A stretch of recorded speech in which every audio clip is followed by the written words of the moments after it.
Proyecto Voces del 14 de junio, estamos en San Francisco de Macorís, en el hogar de la destacada locutora franco-macorizana Lourdes Sánchez de Rodríguez, por el Archivo General de la Nación, el profesor Aquiles Castro, encargado del Departamento de Historia Oral, colecciones especiales, ya en sentido general. También está Jesús Díaz y un servidor, Pedro León, y los técnicos Jocelyn y Richard, para conversar con la destacada locutora, que nos han dado varias referencias de ella en el transcurso del viaje de ayer y de hoy. Buenas tardes. Buenas tardes. Gracias por recibirnos. Para que conste en grabación, por favor, repetir su nombre. Sí. Mi nombre es Lourdes Sánchez de Rodríguez, el nombre artístico de locutora Lourdes Sánchez. Así fue conocida durante todo este largo tiempo que pasé en la radio franco-macorizana, porque en mi profesión nunca trabajé en otro sitio que no fuera en las emisoras de aquí. Me inicié en La Voz del Progreso, que trajo aquí en el año 1952 el ingeniero técnico José Raposo Peralta, que no sé si deba aprovechar la ocasión, ya que justo hace 2 días aquí hubo una gran premiación a los radiodifusores con motivo del Día de la Radiodifusión, y brilló por su ausencia el nombre de José Raposo Peralta, que fue quien trajo una emisora a San Francisco de Macorís con cobertura regional. Digo cobertura regional puesto que aquí venían de todos los pueblos de la región del Cibao a conocer La Voz del Progreso y a esta humilde servidora que la escuchaban desde la edad de 14 años de locutora. Entonces por eso digo que la emisora tenía una cobertura regional y que después se extendió a nacional, porque La Voz del Progreso se escuchaba en la capital, no solo en el Cibao. Y les digo esto a ustedes porque me dio mucha lástima ver que se ignoraba el nombre de José Raposo Peralta, que fue quien trajo la emisora en esa época. Machacho González inició ahí Ivy Radio ya en el año 1966, pero José ya estaba aquí en el 52. Pero parece ser que nadie le dio esa información al director de Infocel, que fue quien preparó este acto de homenaje. Pues bien, vamos a entrar en materia a lo que ustedes dijeron. Sí. Mira, mi esposo me trae por aquí mi carnet de locutora. Este es mi carnet.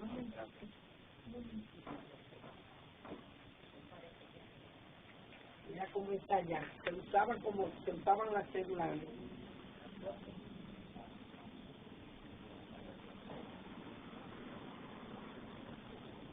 De lado y lado. El número 344. Lourdes. ¿No se ve? ¿No se trata de ese lugar? Ok, entonces tómalo para luego grabarla y tomar la fotografía del lugar. Muy interesante. Muy interesante ese documento. Entonces me dice que se inicia a los 14 años. Sí, 14 años de edad tenía yo cuando inicié en la radio. ¿Y qué le inspiró? ¿Cómo se inicia? Bueno, aquí en esta emisora, La Voz del Progreso, hacían programas interactivos. Y este día era 25 de diciembre, cuando yo llamo a la emisora para felicitar a un grupo de amigas con motivo del día de Navidad. Y el locutor que estaba en cabina se fascinó con mi voz. Y me dijo, pero qué tan microfónica usted tiene. Nos gustaría contar con usted aquí en esta emisora como locutora. Y yo le respondí, pero es que yo soy muy jovencita. Dice, no importa, ¿qué edad usted tiene? 14 años, pero su voz es además edad. Y bueno, entonces me tomaron el nombre, la dirección, y cuando llegó el director, era don José Raposo Peralta, visitó mi casa, habló con mi papá y mi mamá se oponía, mi mamá lo convenció, y comencé a trabajar en la voz del progreso de esa manera. Por intercesión directa. Sí, directo, fue que llamé y le gustó mi voz, inmediatamente me contrataron. Entonces usted nos dijo hace un momento que luego había presión para el carnet. Sí, la comisión, yo pasé desde el año 1953, a finales del 53, hasta el 1971, el 61 o 62, mi carnet, ya hace tantos años. 61. Ah, bueno, el 61. El 17 de marzo del 61. Ejerciendo presión. No, la comisión no permitía que se trabajara en la radio sin carnet. Una presión tremenda. Ya le pedían al director que me suspendiera y yo no recurría al examen. Entonces no tuve de otra que inscribirme, me avisaron y me examiné. Y obtuve mi carnet inmediatamente, yo pasé ese mismo día. Tuve el resultado ya. Y bueno, me aceptaron, me dijeron que porque le daban una de la calificación, por eso me enteré yo que Jiménez Mazo y Macacho se habían quemado, porque inmediatamente lo supimos, ahí, lo que pasaron, como decían, usted pasó, usted se quemó. ¿Y usted recuerda los profesores que le examinaron? Bueno, yo sé que fue el director de ese tiempo del periódico Incendiario, el director de la Comisión de Espectáculos Públicos. Yo sé que había unas grandes personalidades. A nivel de directores. Sí, y eran muy exigentes. Ah. ¿Y cuándo se inicia usted sus inquietudes políticas, patrióticas? Ay, mi amor, desde que estuvo un contrato, porque en mi casa mi papá fue un antitrujillista. Mi padre, que ejercía la profesión de barbero, peluquero, era la única persona que tenía el valor de ir a la casa del doctor Ángel Liz, estigmatizado como un antitrujillista sin parangón, y nadie quería ir a la casa cuando él estaba, que lo dejaban, le cesaban la persecución. Nadie se atrevía a ir a la casa de don Ángel Liz, que luego fue presidente de la Junta Central Electoral, fue el primer presidente de la Junta Central Electoral aquí, en Santo Domingo, a nivel nacional. Lo nombró, creo que fue, él fue quien manejó la Junta cuando ganó Joaquín Balaguer. Entonces, mi papá era el único que iba donde Verón a apelarlo cuando él estaba fuera de la cárcel, porque Verón era muy poco el tiempo que pasaba en su casa, siempre estaba preso. Mi papá, mi mamá fue una de las últimas mujeres que apestó a la cédula, sacar su cédula, porque mi papá le prohibía, porque la cédula era una política de Trujillo. Y todas esas cosas, y nosotros oíamos eso. Entonces, aunque yo no he sido muy radical en la política, porque siempre dije que los políticos era que tenían la dictadura más férrea, hacían de la dictadura ser más férrea, porque en vez de ganarle amigos al gobierno, le ganaban enemigos. En vez de decirle, bueno, cuando habían opositores, vamos a evaluar cuáles son las cosas positivas y cuáles son las negativas. Y ellos, en vez de hacer eso, veían siempre lo negativo y enemistaban más la población con el régimen, porque es innegable que hubo mucha dureza en esa dictadura, pero todo no es tan malo totalmente ni tan bueno totalmente. Entonces yo me manejaba en ese aspecto de que siempre le quería buscar la parte buena a las cosas. Cuando surgió el movimiento patriótico 14 de julio, fui de la primera que se inscribió en ese movimiento, porque a mí siempre he sido muy patriota, muy nacionalista. Y al ser locutora, cuando se inició el programa el 14 de junio, pues inmediatamente me solicitaron a mí que yo fuera la locutora. Y dije, usted, ahí ventilábamos todos los casos que se daban en la política, lo manejábamos con el criterio que había que manejarlo. La inscripción suya el 14 de junio, ¿cuándo fue? Bueno, fue como en el 61, desde que la dictadura empezó. Estando yo en la emisora trabajando, recibí una llamada de una amiga que me dijo, ¿supiste que mataron al chivo? Digo, ¿qué chivo? ¿Qué chivo? Cállate. Después te digo, Pati Metiera, ella era enfermera del hospital, y se enteró porque aquí había un personero de su que era director del hospital de San Vicente de Paulo, llamado apellido Paulino Pepito, el doctor.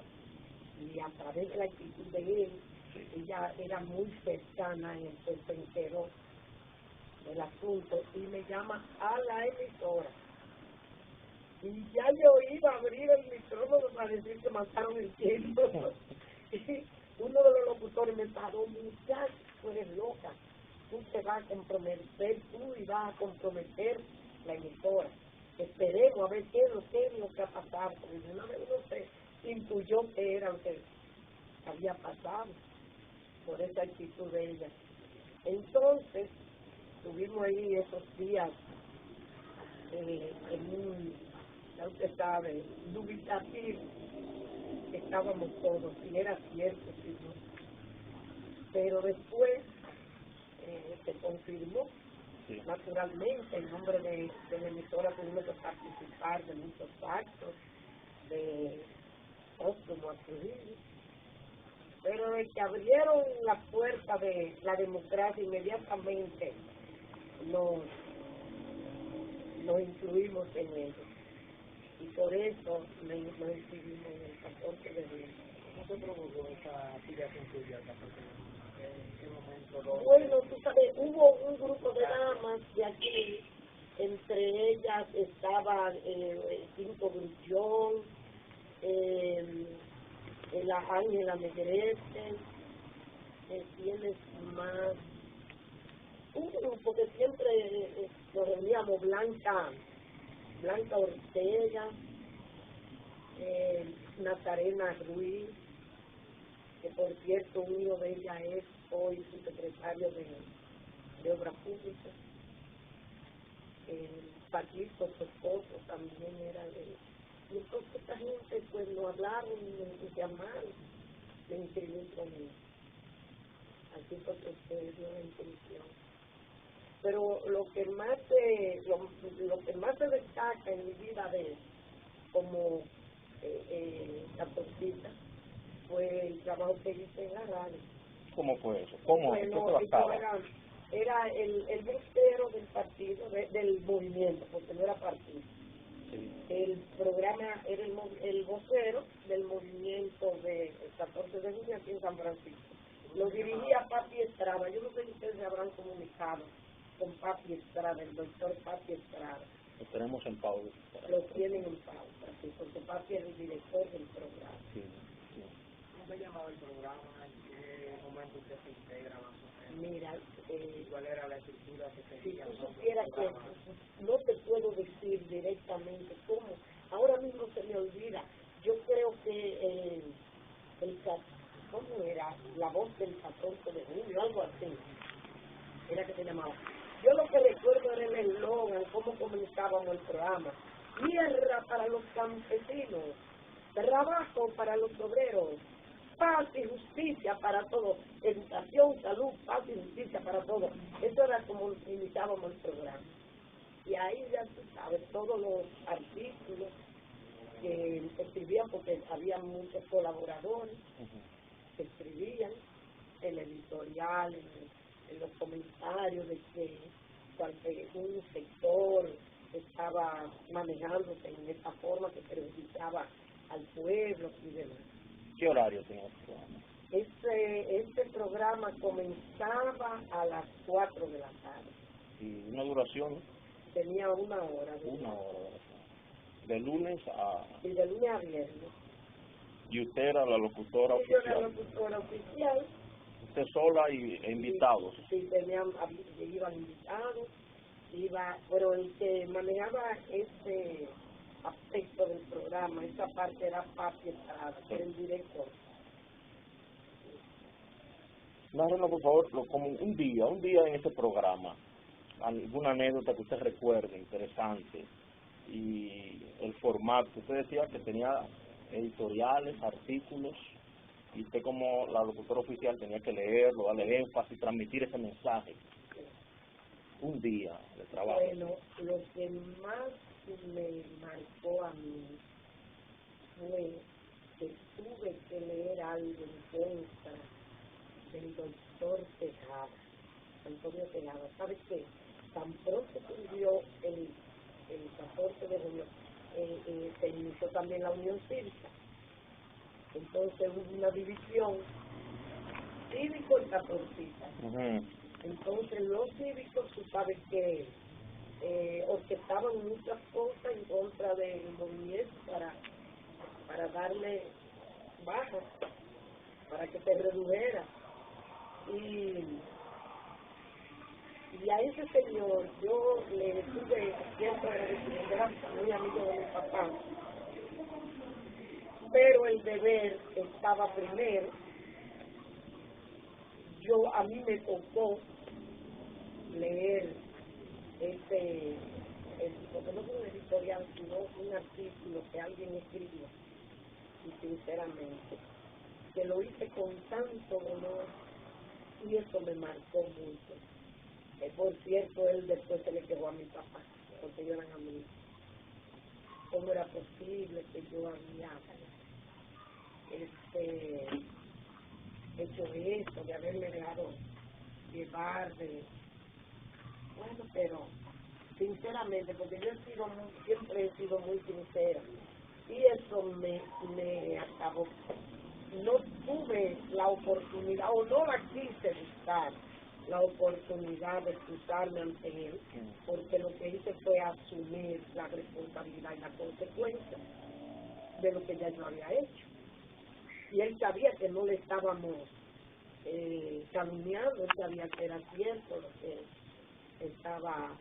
lo que se estaba señalando que él había cometido. Pues me quedé así con dolor, rumiaba ese dolor constantemente, pero asumí la postura del que ya a lo hecho pecho, porque eso siempre me ha caracterizado. Yo afronté muchas situaciones difíciles con las autoridades, y eso me creó cierta fricción con algunos sectores. Con las autoridades, enfrentamientos. Sí, claro. Problemas. Claro. Sí. No fui nunca prestada, porque gracias a Dios, como contaba con tanto apoyo de mi pueblo, tanto por ser la locutora de tantos años que amenizaba todos sus eventos, porque aquí no podían, la gente llana del pueblo, inclusive hasta los adinerados, a veces no contaban con los medios de amenizar sus eventos trascendentales, y nosotros nos encargábamos en la emisora de llevarle ese momento ameno para que ellos disfrutaran sus cumpleaños, sus bodas, todas esos momentos de festividad en la familia. Además, si se presentaba la necesidad de implementar una campaña de ayuda, ahí estaba yo dispuesta para cualquier caso, un barrio, una familia con un enfermo que necesitaba de medicamentos caros o intervenciones quirúrgicas que ellos no podían cubrir, pues ahí estaba yo siempre dispuesta a hacer un maratón o una solicitud de ayuda al público.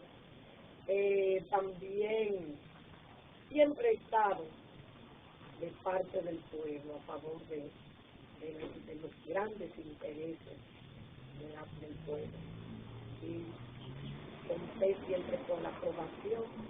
Mira que después tuve en mi cambio, a medida que fue cambiando el 14, pues yo me fui retirando, porque cuando se hizo partido ya yo no estaba de acuerdo, y eso motivó mi separación. ¿Qué año empieza eso? Más o menos como después del 75, cuando comenzaron a estudiar la guerra de guerrilla y las cosas, no estuve de acuerdo con eso, ese cambio, ese viraje que dieron. Yo estuve mientras fue un movimiento patriótico. Y en ese periodo en que usted estuvo en 14, llegó a tener relación cercana con algunos dirigentes nacionales. Por ejemplo, aquí venía Dato Pazán, aquí venía Portito Pérez, asistíamos a una charla y cosas. Imagínate el doctor Manuel Aurelio Tavares Justo, estuvimos muy cercanos, nos reuníamos. Yo asistía a las reuniones con Manolo y Leandro Guzmán, todo eso, dirigentes nacionales. Mucha de su vivencia aquí con Manolo, los temas en esas reuniones. Imagínese usted, temas fuertes, temas de enfrentar la situación. Hubo una reunión que yo asistí que se habló hasta de irse a las montañas y demás, volar puentes, ¿no? A mí como que no me agradaba mucho esas cosas, que después hubo que buscar la manera y mira dónde estamos, donde hemos llegado, que gracias a Dios que no fuimos muy radicales y paramos en lo que han parado otros países vecinos. Con el programa invitaban personas para... Sí, venían algunas personas, tanto de Santo Domingo como de aquí. ¿Quiénes? ¿Recuerdo seguro? Bueno, casi no recuerdo, pero sé que asistían al programa. No se estilaba tanto como ahora, de llevar esos invitados. Pero si había, por ejemplo, un acto, como hubo mítines y demás cosas, bueno, pues elegían algunos dirigentes y ellos venían a motivar, a dar a la motivación para que la gente asistiera a esos mítines que se hacían. Que usted recuerde, ¿cuántos de esos mítines le hizo propaganda, anuncios? Bueno, Por la cantidad yo de mítines. recuerdo la vez que fuimos a la capital, nosotros tuvimos en el meeting que se dio en el Parque Independencia, donde hubo el ametrallamiento aquel de la policía cuando surgió el discurso aquel de Balaguer, sean mis primeras palabras. Nosotros estuvimos ahí y habíamos invitado al pueblo a que asistiera a través del programa. Fuimos vestidos de negro y verde, con nuestra insignia 1J4. Eso después de lo de la calle Callao, Sí. Sí. Porque lo de la calle Callao fue, ahí donde Balaguer dispuso. Ah, bueno, no, pero yo digo, en el Parque Independencia, yo pensé, lo confundo, porque hace mucho tiempo, yo estaba muy joven, estuve los otros eventos y las otras circunstancias han borrado parte de esa historia de mi memoria. A lo mejor por mi juventud y por mi experiencia, yo no captaba, no decodificaba bien la situación para entonces activarla en mi mente. La gente seguía el programa, ustedes se daban cuenta. Sí, porque llegaban cartas, muchas cartas llegaban felicitando el programa y también haciendo solicitudes que en tal parte había tal cañada que estaba interrumpiendo el paso, que estaba dañando la salud, que y todo eso nos ocupaban, que el hospital tenía problemas, que si... ¿No conservaste una nota de eso? Ay, jamás. No se grababa antes. Ay, no, los programas no se grababan. Imagínese usted cómo se grababan, si eran de la cinta esta de los carreteles grandotes. Eran los carreteles, imagínese usted. ¿Y qué archivo podía sostener esos carreteles tan grandes, tan gigantes? Y era el programa una voz oficial del movimiento aquí en San Francisco. Surgió de una decisión de la directiva. Ok, de la directiva. Y de la directiva de aquí. Y naturalmente tuvo el respaldo de los directivos nacionales. ¿Usted recuerda de otras experiencias similares en ese momento? En el momento de que ustedes comienzan su programa aquí, de que en otro pueblo hubiera experiencias similares a eso. Es posible, pero como no había esta gran comunicación, en ese tiempo, mire, la comunicación era difícil, pues les conocían. Por ejemplo, los franco-macorizanos se ocupaban de poner su emisora. Era raro que se dedicaran a oír las emisoras de Santiago, de La Vega. En La Vega no había tampoco emisora en los años que había aquí, después que fueron surgiendo. Algunos dirigentes nacionales del 14 que vinieran al programa, ¿recuerda alguno? No recuerdo. Yo creo que el que debe decirles bien es Paz, porque si le digo nombre no voy a hacerlo con certeza. No recuerdo bien, pero sé que asistieron. Y de esas damas jóvenes que se inscribieron el 14, ¿qué ideología usted entendía que las mantenía ella unidas al inscribirse juntas en el 14 de junio? ¿Se mantenía entonces de vez en cuando conversación usted y ella? ¿Usted pasaba a ser...? Lo mismo, una ideología nacionalista, tanto así que fueron muy pocas que dieron el paso que yo di, de separarse, todas se quedaron prácticamente. Y ella veía muy bien la ideología que mantuvo el 14, ya se sentía muy cómoda con él. Aparte de su trabajo como locutora allá, ¿qué otras actividades a nivel ya social o político usted realizaba? Siempre fue social, casi nunca político. Por eso le dije a ustedes, yo tengo muy poco que aportar, porque yo no fui muy política, ni no tenía cargo dirigencial, me ocupaba así de ayudar a los jóvenes. Eso fue de toda la vida. Mire que en el año 1964, el gran reparto del vete que aquí hubo frente precisamente a la emisora, que estaba frente al parque, fue lo promovido. Aquí se repartió juguete a los niños pobres, eso no se estilaba. No tengo preferencia de que se haya producido en otros tiempos. ¿Qué fue en el año? En el 74. En enero de 1964, el mismo 7 de enero. Un reparto tremendo. Una innovación. Y después de todas mis actividades se han circunscrito en el área social. He participado, como ahora, que estoy en el PLD, y ve que casi todas mis actividades están, se refieren a ayudarla, porque eso es lo que siempre me han dicho. Sí. Ayudarte, y hay que llamar al hospital para que me enferme más gente, que hay que decirle a fulano de tal, mira, ayúdame con esta receta, te voy a mandar a esa persona para que tú, lo vivo haciendo constantemente.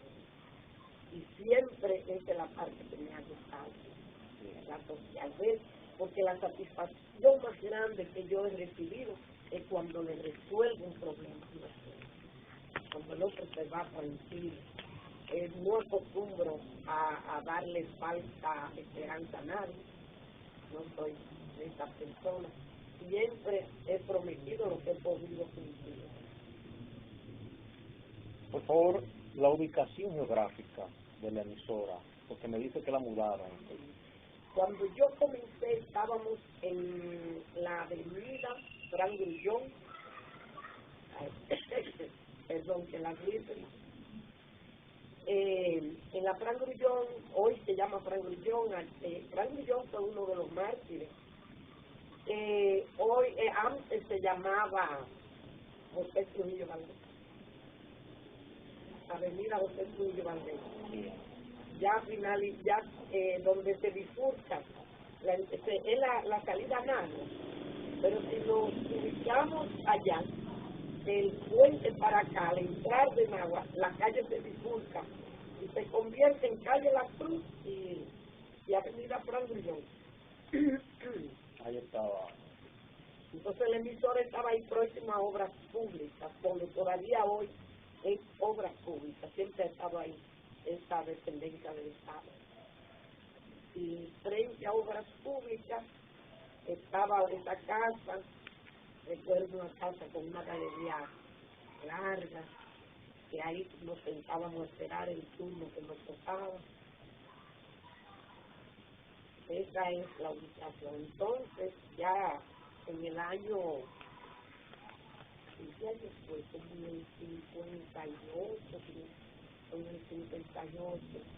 se mudó ahí frente al parque. En el año 58 más o menos. No, menos, más bajito. En el 53, como en el 54, 55, fue que se mudó ahí a la frente al parque. ¿Y ya usted trabajaba? Claro que sí, estoy trabajando. Sí. Cuando estalló la Revolución de Abril, estábamos en el 75, frente al parque. Y los preparativos de la guerrilla. ¿Qué información tenía usted, papi, y extra? ¿Qué le decía en relación a eso? Nada. Nunca me enteré. Nunca me enteré. Yo me enteraba así de los muchachos que estudiaban en el patio del 14, Sí. donde estaba la oficina, donde nos reuníamos, se hacían las reuniones de tarde, de noche, los domingos por la mañana. Pero entonces, en los días de semana, usted iba después de las 2 de la tarde y todo estaba muy tranquilo, adelante, una muchacha en la mesa como secretaria, pero todas las puertas estaban como medio cerradas. Usted la abría y en el patio estaban los muchachos con sus libros estudiando. ¿Cuáles libros? Libros de comunismo y todo. ¿Recuerda alguno que le haya llamado la atención? Porque nunca me acerqué. Nunca me le acerqué a mí. Cuando yo lo veía, Sí. y esperaba. ¿Qué dicen los muchachos? Los muchachos del 14. ¿Se acuerdan muchachas? No, hembras no recuerdo. Los varones Leyendo, nutriendo. nutriendo.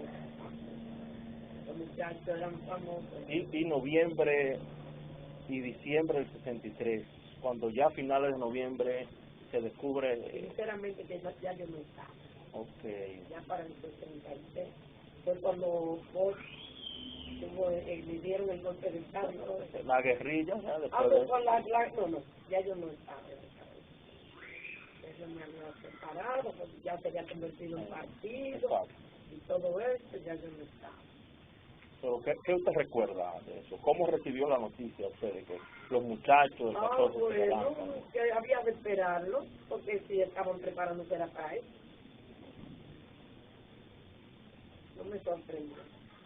Yo sabía que para algo estaban ellos estudiando.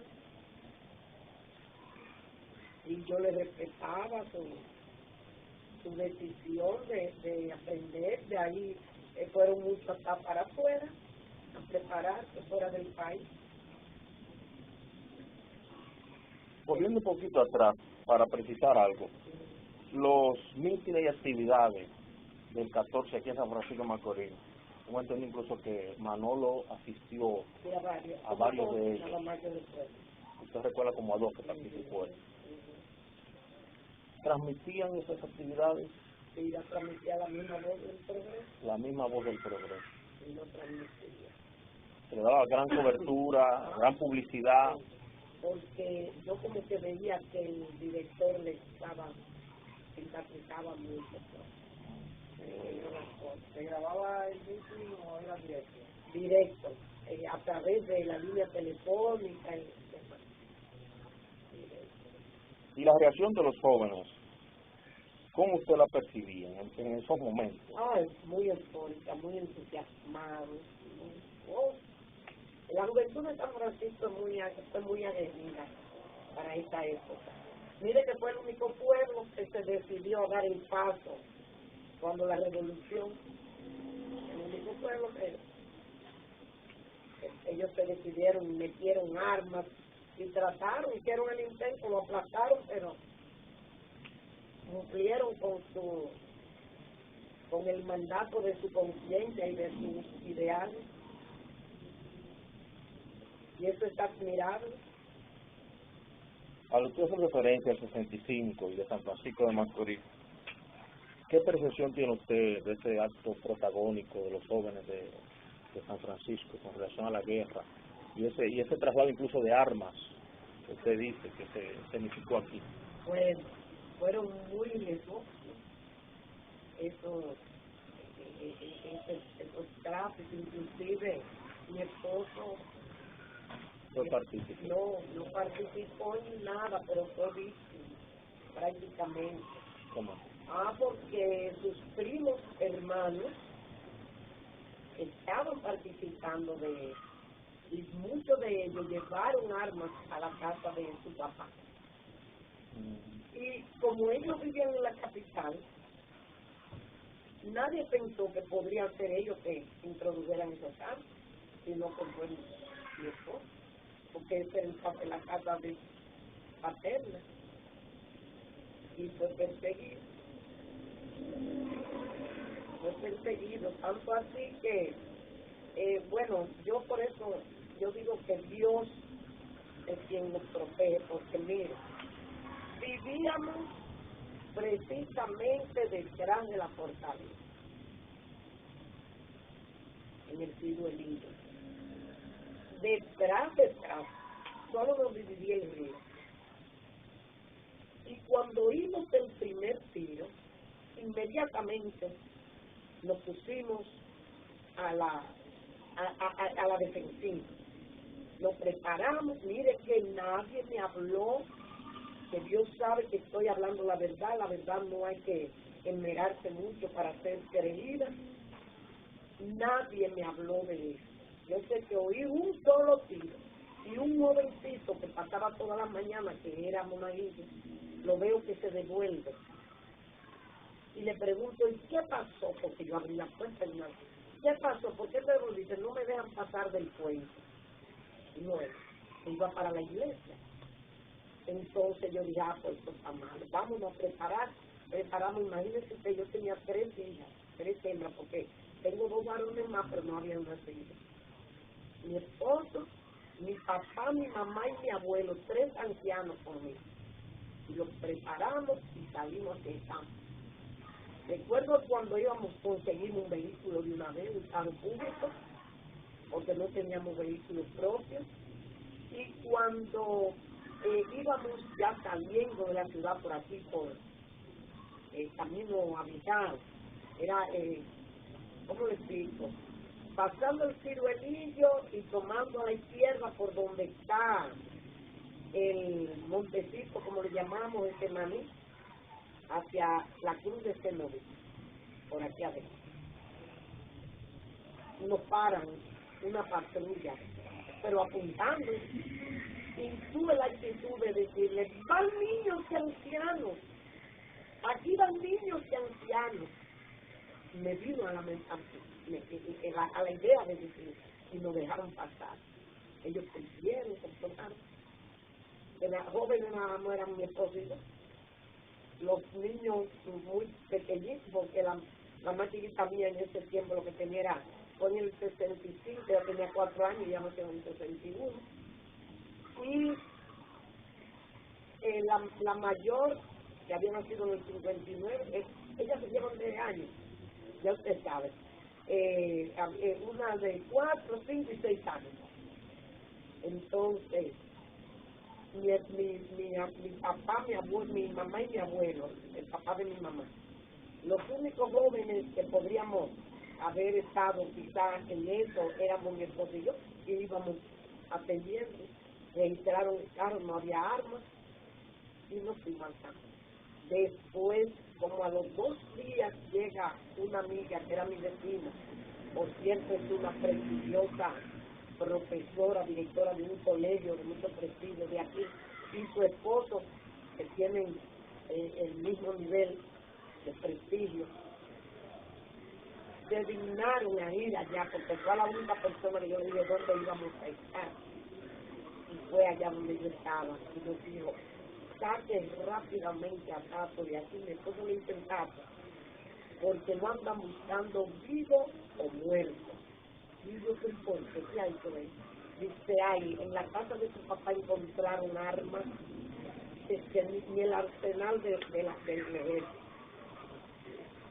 Y sí, no me pasaba. Se supone que lo tenían los capitanes, que ni siquiera sabíamos que eran los primos. Por cierto, esos primos, hermanos de Abel Rodríguez de López, porque mi esposo y Abelito son primos hermanos. Entonces, los muchachos hermanos de Abelito, fue lo que trajeron, Fran, Salvador, fue lo que trajeron esa. Entonces yo lo mandé a la capital, mandé a mis familiares, que por cierto vivían en el Sancho Sama, donde era el salvo, porque allí estaba el César. Lo que logramos cruzar para el Sancho Sama estaban en el salvo. Entonces me quedé, al otro día vine a la casa donde vivía. Señores, poniendo el pie derecho, ni siquiera completé el izquierdo, en la calzada, ahí vino la patrulla y me apareció. La patrulla del ejército. Y me lleva a mí, a mi hermana que me acompaña. Pero me olvidaba que mi hermana andaba también. Mi hermana vivía conmigo. Mi papá, mi mamá, mi abuelo, mi hermana, mi esposo y las 3 niñas. Cuando nos llevaron a la fortaleza, estaba el capitán Perellón, que era el azote. Oiga, todo el mundo decía malpreso. Por cierto, me salvó un hermano de ese señor que acaba de debe estar con mi esposa, un hermano de él lo salvó.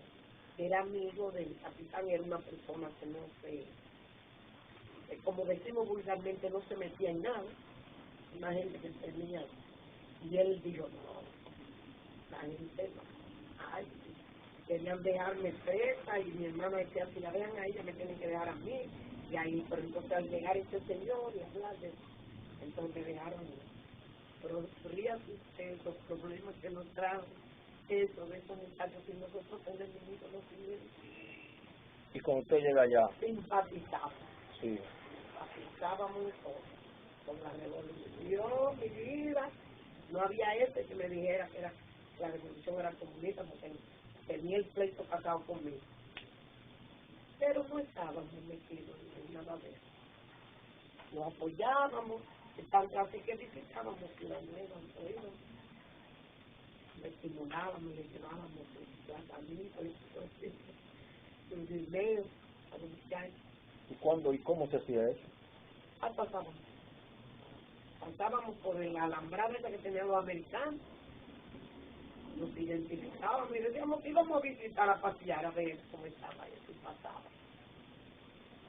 Llegábamos hasta, entrando por ahí por la Duarte, por el puente, ¿cómo le digo? Pasando el Sancho Sama, ¿verdad? Entonces subíamos como a la teniente Amado García Guerrero, que tenía otro nombre, no recuerdo ahora, era un nombre que le puso Trujillo. Entonces doblábamos así por la Breu, y ahí estaban los calambres y las cosas, el cordón, como le decían, y nos daban pasar. ¿Le permitían entrar con mercancía libremente? Sí, porque si le decíamos que eran amigos o familiares que iban a llevar comida, pues dejaban pasar. Eso se repitió varias veces. Como en 3 ocasiones. Porque la primera vez que fuimos a la capital entusiasmados después que se cayó la revolución, recuerdo como ahora que venimos casi yo subiendo por la subidita digamos, como le dije, atrás de la fortaleza. Sí. O fue antes de lo que le acabo de narrar, pero ya estaba la revolución. Tenía 2 días. Veníamos subiendo, mi esposo y yo, y viene un amigo en un carrito Volkswagen, un cepillito. ¿Ustedes quieren ir para la capital a ver cómo está eso? Porque ustedes saben que todo se alteró. Ya no, el que no fue a su trabajo se quedó aquí. Todo se distorsionó en esos momentos de que esa revolución estalló. Entonces ya estábamos sin trabajo, yo no tenía trabajo en la emisora, fue ocupado, todo eso. Entonces, cuando pensamos, nos fuimos a casa, dijimos, vamos a ir, venimos de una vez, en 3 o 4 horas estamos aquí. Y bien digo, nosotros tuvimos que amanecer en la capital, porque el amigo con quien nos fuimos se entusiasmó tanto, que a las 5 de la tarde, que estaba supuesto a ir a buscarnos, nos pasó por el lado con una bandera de la Cruz Roja, y él estaba integrado también. Tuvimos nosotros que venir en otro vehículo al otro día. Fue el mismo día del ametrallamiento de la voz dominicana, cuando Wessing ametralló la voz dominicana. Nosotros pasamos la noche en un cuartito de baño con toda la familia de esa gente que eran amigos de nosotros, en la Luis C. del Castillo, sí, detrás de la voz dominicana. Sí. Eso fue una anécdota de la revolución, por ir a ver de cómo estaba eso. Y nos fuimos con ese amigo que era le gustaba, estaban muy identificados con esa ideología. Pues lo que hizo fue que se puso a la orden de la Cruz Roja. El nombre de su amigo, si desea, ¿no? Mimi se llama, Mimi Esperanza. Él vive todavía. Mimi vive. Espontáneamente ayer se puso a la orden. Sí, de la Cruz Roja. Ya. Y no sé, cuando este muchacho nos pasa por el frente, y ya sacó a mi amigo, me mató. Estoy llevando heridos. Estoy llevando heridos. Digo, bueno, pues ya. No conseguíamos fácilmente vehículos. Era tiro. Mire, si ustedes hubieran visto cómo salimos nosotros en la mañana al otro día, era así, haciendo pared. Cruzamos desde la calle Luis del Castillo hasta el 9, caminando. Pero no era libremente por la calle. Era como cuando nos decían algunos, crucen ahora, cruzábamos la esquina, porque era pegado de la pared de la casa. De manera de que, porque eso era cruzando balas, la capital entera. Yo fue terrible.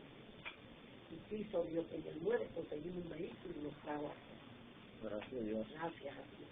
El tiempo apremia y ya entonces nosotros vamos a terminar. Yo creo que por hoy Todo que he podido está muy interesante. decirle. Incluso hay algunas preguntitas, pero sería ya en la próxima ocasión, ¿no? Bueno, si usted considera, No, si usted me permite, bueno, porque para la próxima ocasión. ya yo veo que hasta algo que tengo que llevar Sí, sí. acaba de llegar aquí. Pues agradecido entonces. Y nosotros volvemos.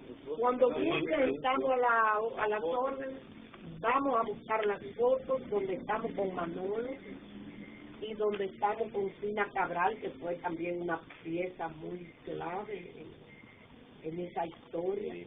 Sí. Sina Cabral fue amiga de las hermanas Mirabal, fue una persona que estuvo también espiada. Esta foto, como no se conoce si se han publicado antes. No, esa foto no ha sido publicada. Eso sería de gran valor para nosotros. Sina Cabral, 5, 10 minutos de la tarde. tarde.